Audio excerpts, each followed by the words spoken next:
एक दो महात्माओं ने नई बातें कही, उनको सुनकर हम चौंक गए।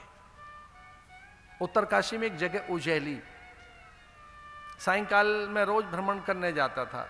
मैं पंजाब सिंध क्षेत्र के ठीक सामने योग निकेतन में रहता था और वहां से भ्रमण करते उजैली और यूं लक्षेश्वर तक जाता था मैं, ऊंची पहाड़ियों पर। वो महात्मा मिल जाते सांझ के समय और एक दूसरे की पूछते क्या चल रहा है। एक ने तो अद्भुत बात कही, वो कानों से हमने सुनी। उन्होंने कहा अपने अनुभव को और गहरा कर रहा है, ब्रह्मानुभव, और इस अनुभव में रहना चाहते हैं, अनुभव में, ब्रह्म के अनुभव में, ब्रह्मानुभूति में, जो ब्रह्माकार वृत्तियां उनकी।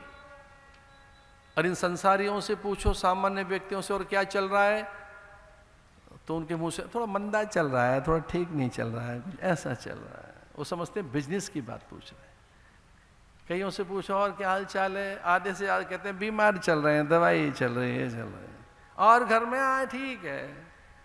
और जो बिल्कुल निराश हुए बैठे हैं उनसे पूछो क्या हाल है, तो पता है क्या कहते हैं, बस कट रही है हमारा जैसे तैसे करके। कट रही है, गाजर मूली है, धक्का दे रहे हैं, बस समय को धक्का दे रहे हैं, बस ठीक है चल रहा है हमारा, चल रहा है। निराश मत होइए, ऐसा मत कहिए। जब कोई आपसे पूछे क्या और क्या चल रहा है, तो आप कहिए ब्रह्मानंद में, अखंडानंद में, गुरु की मौज में है। उन्होंने मंत्र दिया है ब्रह्मानुसंधान में, आत्मानुसंधान में, सत्य के पीछे लगे, सच जान कर रहेंगे, ऐसी भाषा बनाई है। ये हमने ऐसा देखा। आसक्ति आ गई मृगबाल में, और आसक्ति कब आएगी, जब राग बुद्धि होगी। संतान में राग बुद्धि से ही कष्ट आता है, संतान में कर्तव्य बुद्धि से कष्ट नहीं आएगा, राग बुद्धि से कष्ट आता है। जब राग से बच्चे को पालोगे और फिर सपने भी पाल लोगे तो कभी पूरे नहीं होंगे, कभी नहीं। क्योंकि हमारी सकल आसक्ति का केंद्र कोई और नहीं, हमारी संतानें रहती हैं, और संतान में कोई और नहीं है, हमारे अंश का विस्तार है, वो हमारे रज और वीर्य का विस्तार है।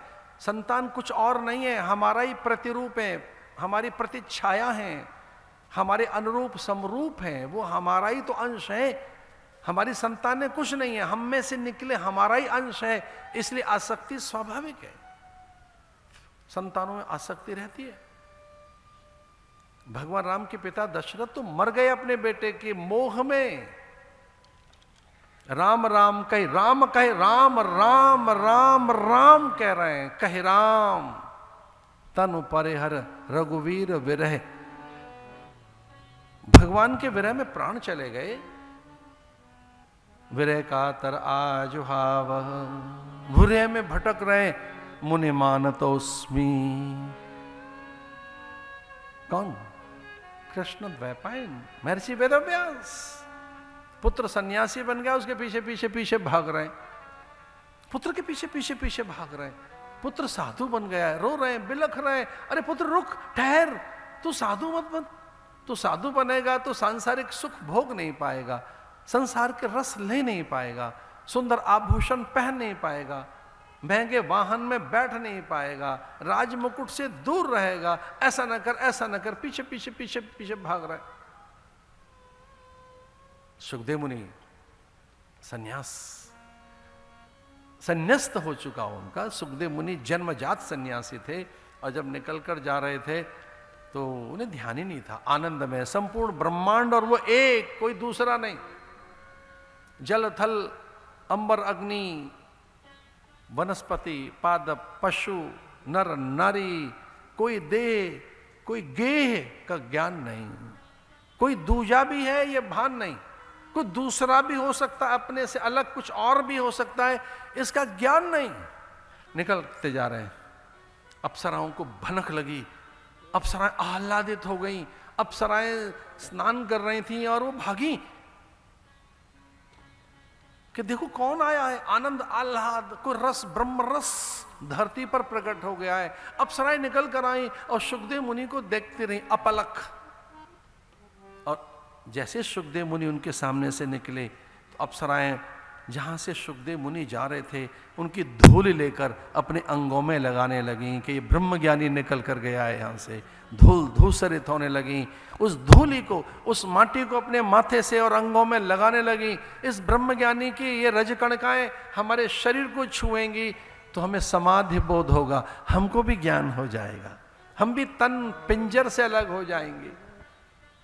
रस में भीग गई अप्सराएं, उन्हें महासमाधि, ऐसा लगा जैसे वो आनंद रस में डूब गई हैं उन धूल कणों को माथे से लगाने से। अश्वक्रांते रथक्रांते विष्णुक्रांते वसुंधरे मृत्के हर में पापम शुद्ध अर्थ कर पादयो। पहले कई बार हाथ पैर धोने के लिए ऐसे मिट्टी ले जाते थे। ये मिट्टी कहाँ से लें? अश्वक्रांते, जहाँ से घोड़ा गया, जहाँ से गौएं गई हैं, जहाँ से महापुरुष गए। एक जगह तो यहाँ तक लिखा है कि अगर बुद्धि मंद हो गई हो और बुद्धि काम न कर रही हो तो जहाँ महापुरुष बैठे होते हैं वहाँ की धूल माथे से लगाइए, बुद्धि ठीक हो जाएगी। धूल कण माथे से लगाओ, वो ऊर्जा की तरंगें वहाँ से निकलती हैं। हमें क्षमा कर देना, एक कल्प की कथा में तो ऐसा आता है कि नारद दासी पुत्र थे और उनकी मां झूठन खिलाती थी संतों का, उनको संतों का पत्तल पे जो रह जाता, जो कुछ भी बच जाता, उच्छिष्ट उच्छिष्ट नारद को खिलाते।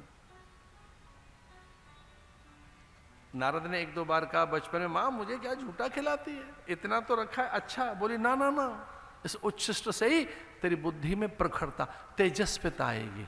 और वो नारद देखिए भगवान में लीन हो गए। एक कल्प में ऐसी कथा आती है, नारद दासी पुत्र, वो दासी उच्छिष्ट खिलाती थी। अश्वक्रांते, ऊर्जा रहती है घोड़े की, जहां से घोड़ा निकला है, जहां से गौएं निकली, जहां से हाथी निकले, जहां से महापुरुष निकले। और महापुरुषों के पास एक ऊर्जा का वर्तुल होता है, वो एक अद्भुत ब्रह्म तरंगें होती हैं, एक अलग प्रकार की दिव्य ऊर्जा। उस ऊर्जा से आपकी संपूर्ण विकृतियों का नाश होता है और आप एकदम, कोई डिसऑर्डर है, असंगति है तो ठीक हो जाएगी।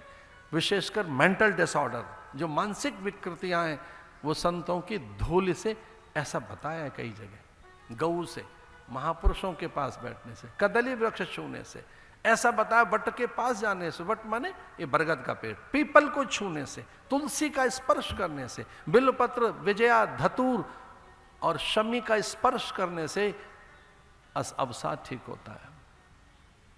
धूल से अपने अंगों को धूसरित करने लगी अप्सरा। पीछे पीछे पीछे महर्षि वेदव्यास, और जैसे वेदव्यास को निकट देखा अप्सराओं ने तो तालाब में फिर भाग गई, छिपने लगी, वृक्षों की ओट में पत्तों से अपने को ढकने लगी।